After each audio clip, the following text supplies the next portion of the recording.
The cybersecurity landscape is fast-paced, evolving, and incorporates a large range of technologies. It's not only about IT anymore. There is substantial evidence of a consistent system failure, and I use the term system in the broadest sense, leading to a compromise of information privacy and misuse of the compromised information. Several stakeholders are affected. Businesses and end users are also affected. No, it's not all going to be about gloom and doom. But then let's take a practical and perhaps an elementary look as we go along. The overall agenda is to mention a specific observation, get you to endorse it, hopefully, and look at one possible solution or what could be a solution. Here's what things look like. Let's take a closer look at this. There will be 7.5 billion online users generating zettabytes of data, of which at least 50% will be stored in the cloud. Storing photographs is not free on Google anymore, you can recall. Autonomous devices and sensing devices are being deployed and they will all generate data. Code development is fast paced to keep up with the new services, new devices, and automation. And from a cybersecurity perspective, we are dealing with an exponentially increasing attack surface.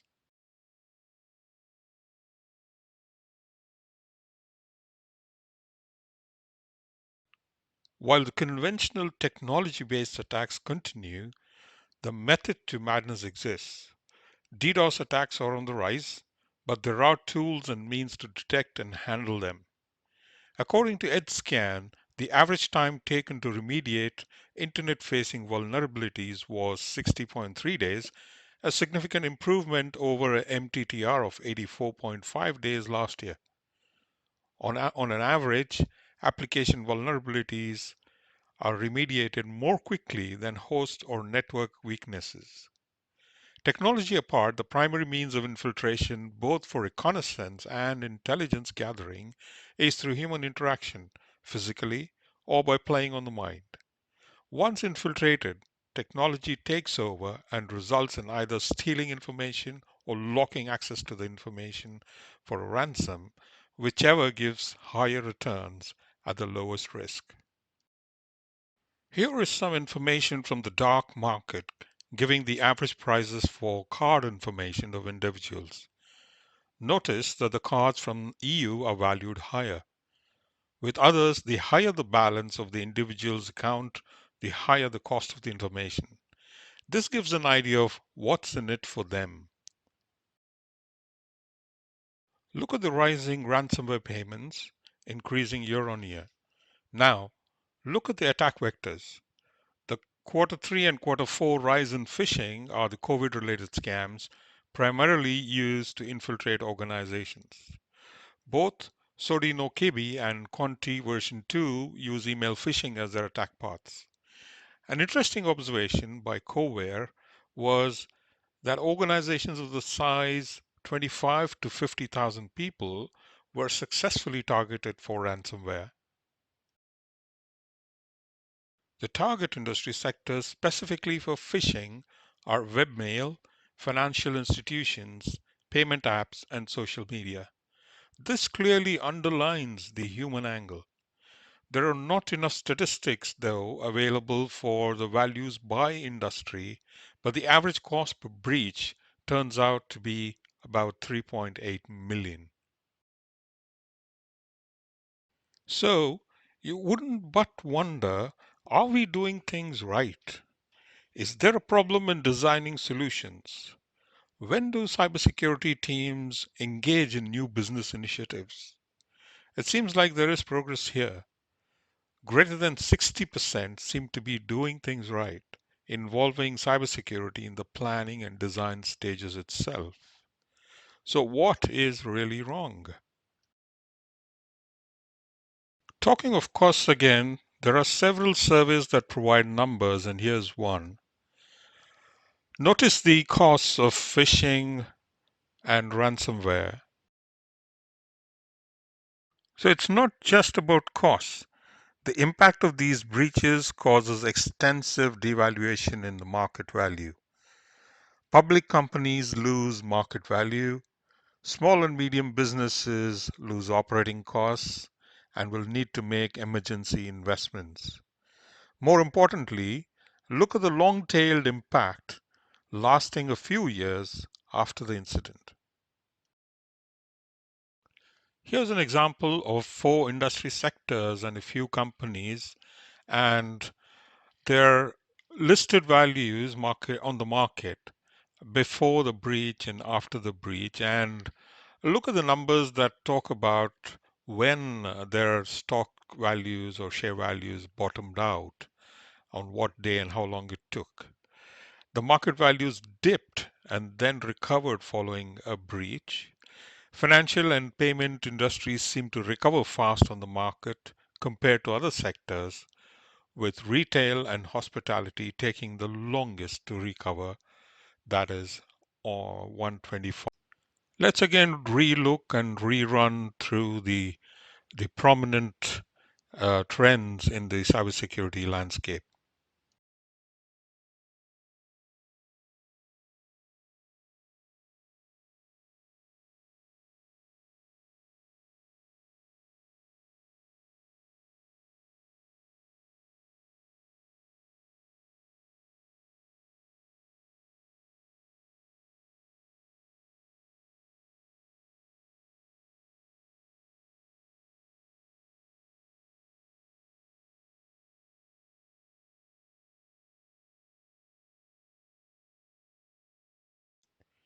The last one was a killer, wasn't it? The skills gap. Now, how do we generate the volumes of that skill required? We need skills with, the rubber hitting the road, as they say. But what is it that takes to get that kind of skill? So that's a big question to answer. With that sort of addressing the technology skills, what about the people? What about the human angle to this whole problem? You can't just generate skills out of the blue, can you?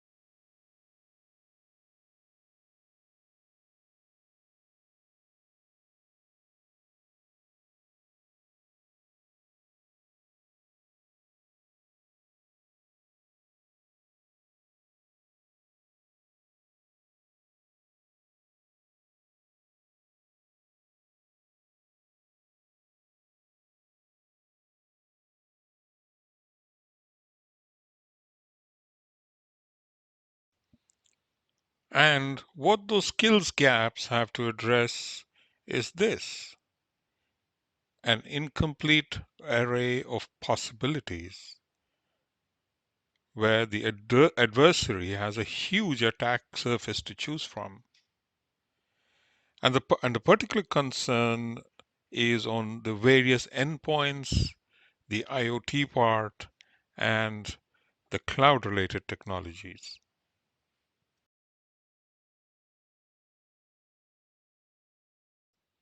Yes, there have been a lot of open questions which we haven't sort of dwelt upon and addressed or tried to address. But then let me quickly focus our attention back on the core of today's topic, that's the non-technical users. Overall, the security outcome is impacted by actions of users, I mean the staff, both technical and non-technical. Note that earlier, in the earlier slide, I identified a group which had endpoints, typically, as in user devices, IoT applications, and cloud. And in that group, there is a higher percentage of potential vulnerability due to the end user's actions. Kaspersky analyzes the various attack vectors involving human actions, and what they report is a 23% human factor contributing to the overall attack vectors. And those attack vectors include careless or uninformed employees, phishing and social engineering, accidental loss of hardware, and hardware theft. Overall, very small businesses seem to have better control over these aspects. The bigger the organizations, the lesser the control on these it appears. And here's an example of carelessness. A seemingly harmless act is quite a gateway to a whole set of potential vulnerabilities and attacks. And this is what we need to be very, very careful about. And this is what secure behavior is all about.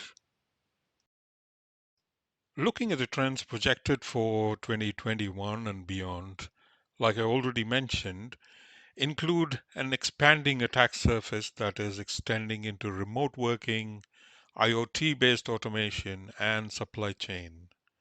Ransomware remaining a weapon of choice, and the increasing threats to critical infrastructure, given that there is a substantial proliferation of automation in the sector. The key to avoiding breaches is appropriate security conduct. And then, out of nowhere, we are hit by the pandemic. Now, what has changed in the post COVID world? With a large proportion of the workforce now working remotely, end users have become the weakest link in the cyber chain. A large proportion of data breaches are caused due to people and processes rather than technology. 47% of the employees have fallen prey to phishing scams. Phishing scams have increased by 400%. And the impact. Containing a data breach in a remote working setup is a lot more challenging and time consuming. The statistics clearly indicate the cost of data breach has increased several folds in the post COVID world. Right. Let me turn around and get back to the human element of the whole thing. In simplifying the overall perspectives of what we've had in cybersecurity landscapes, the people, the various statistics, let me simplify all of that by saying that yes, the skill gaps are predominant, and there are not enough hands to tackle routine operations as of now. The lack of hands leads to work overloads, results in oversights and errors that can lead to a breach. This is the typical problem in the technical space. And if you recall, there are 4 million unfulfilled jobs. So that's one part of the whole scenario as far as the human element goes. The second part of it is what I term as the non-technical personnel, which are typically the end users, their devices, their means of access, and all of these things put together. Out there, there is a need for security awareness, not generic security awareness, but contextual.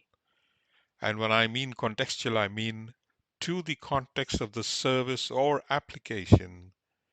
And to that context, the perception of risk, the monetary value, the business impact it can have in the event of a breach, and the user's role in diminishing the business impact due to the breach. Without these factors, the end user is simply not armed enough, or in other words, cannot be held responsible to conduct themselves securely or exhibit secure behavior. And note this term, secure behavior, secure conduct. So, to reiterate the problem, for end users, the one size fits all instructions based training is not influencing users' secure behavior. It almost appears like it is a tick box compliance based training and not at all enhancing any kind of user engagement. Users are disconnected from the problem and hence they are not motivated to be part of the solution. While the big problem for the organization is uh, currently there, there is little or no evidence of effectiveness of the training program or an ROI for it. There is no means to measure the risks caused by human factors and hence no demonstrable risk reduction. The common goal for all products and services within the cybersecurity training sector is effective management of security risks by human factors. The challenge is to assess the current security behavior or the risk profile of an individual and enable suitable behavioral modification to match the prescribed baseline secure behavior, in addition to enhanced engagement, resulting in transforming the security culture of an organization or the individual itself. There is a need to enable the management leaders to understand, measure, and reduce human related cybersecurity risks, thereby offering an evidence of effectiveness of training and ROI. So, to add in some adjectives and make a sort of a compassionate statement, I would say humans are at the heart of this vicious cybersecurity cycle, and the existing solutions treat them as the weakest link and address the when, the where, the human factors causes threat to the organization, but not the why of it. Here are two quotes which I shall merely read out, and hopefully these could point to a solution. The first quote: play is the most natural way to learn. The gameplay environment offers to the end users an informal and a safe environment to learn and has the ability to assess and influence learner behavior. Quote number two: artificial intelligence, that's AI, and behavioral analytics will enable personalization of security training based on the learner's cyber behavior. Now, both of these are fairly radical quotes and radical ideas. It's not as though these ideas have not been tried to change human behavior. There is some work that's already happening on this, but can this change security behavior? And if so, how? And if yes, how could it be done? The question then is what information, awareness, or practice training would enable end users to change their behavior to a more secure one for their context. For this, there is a need to assess the current security behavior of the end users, where they are going right, where they're not going right, not doing things right, and these kind of things. How each end user perceives risk within their context of work, the risk perception that is, and what is their intrinsic response to various security events.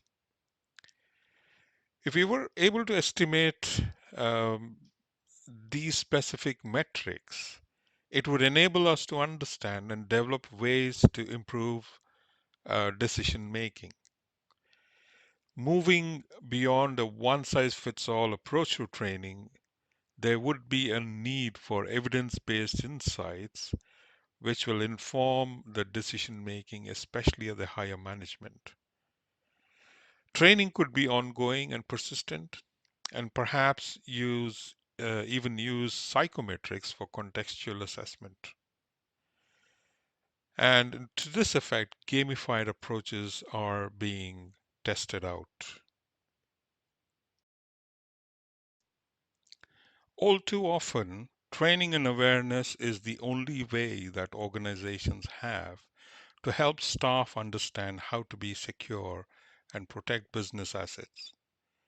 The only data associated with training and awareness activities tends to be completion rates, which means that the boards have little or no understanding of which behavioral levers need to be applied. Gamification collects data associated with attitudes, learning styles, and understanding, which can then be used by the leadership to understand, measure, and improve cyber risk where human behavior is the root cause. Gamification of the training is expected to change the way we communicate security practices to the end users. Gamification is interactive, it is repeatable, it's scalable, it is data driven, intelligent, and it can be tailored according to the risk. Through gamification, the leadership of an organization will be able to understand the behavior relating to cyber response or actions across their organization. Behavioral analytic techniques will be applied in conjunction with artificial intelligence to build an adaptive, controllable, and information cyber behavior modification framework, and that is the need of the hour. So let me quickly recall the thread of our discussion so far. We said that we put out a lot of statistics to say that there was a lot of human element in cybersecurity breaches. We gave and looked at statistics of phishing and hardware theft and all these kind of breaches occurring due to these reasons. We also looked at primary statistics of how there was a huge skills gap in the industry and how that needs to be filled up. We then made a sort of a segregation between technical and non-technical users. We focused on the non-technical users and said that somehow the training that they were receiving was not sufficient to make them behave securely and not take any kind of risks. Perhaps they were not able to understand the risk. They're not able to perceive the potential for a breach, the impact of a breach, the value or the cost of a breach, and all of these parameters, and what their role is in there. So down the line, we propose that gamification is one possible means of training them so that they have uh, a lot of awareness of the context in which they are and actually modify the behavior, or the gamification allows them to modify their behavior in a manner that is suitable to handle their specific context and exhibit secure behavior or secure conduct. So this game-based personalized training approach, coupled with AI-based learner behavior analysis, will enable the leadership to understand. When I say the leadership, I mean the management, to understand, measure, and reduce cyber incidents where human behavior is the source. The approach is centered around developing a sort of a data-driven understanding of which behavioral traits result in cyber risk reduction. And data derived from participation in the game-based training um, can be used intelligently to continuously sort of redevelop the training material or adapt the training material to the user's way of learning and so on to improve the overall outcome. And the outcome we are looking at again is being able to inculcate secure behavioral conduct or secure behavior in general. Unlike traditional training methods, gamification therefore will be able to enable not only the learners to fit their behavior securely, I mean, their behaviors, and keep it secure to the context. And that will also help the management to take better decisions about how effective the training has been and what they gain out of that in terms of being able to ensure that the number of breaches actually go down, and as an impact of that, the cost of these breaches also do not affect their business. So the question is, yes, it's all nice to hear too, but does this really work? Yes, there has been some little effort in this direction. The approach was tried for teaching basic security awareness or training, giving basic training on security awareness for a non-technical cohort of about 330 learners who are in the age range of 24 to 65 years. And I will suffice it to say that yes, it looks that this is one potential way to go ahead. And I shall stop here by saying let's talk a little more about the results of what we actually saw in the Q&A session, by which time I will have the results with me. Thank you for your patient listening.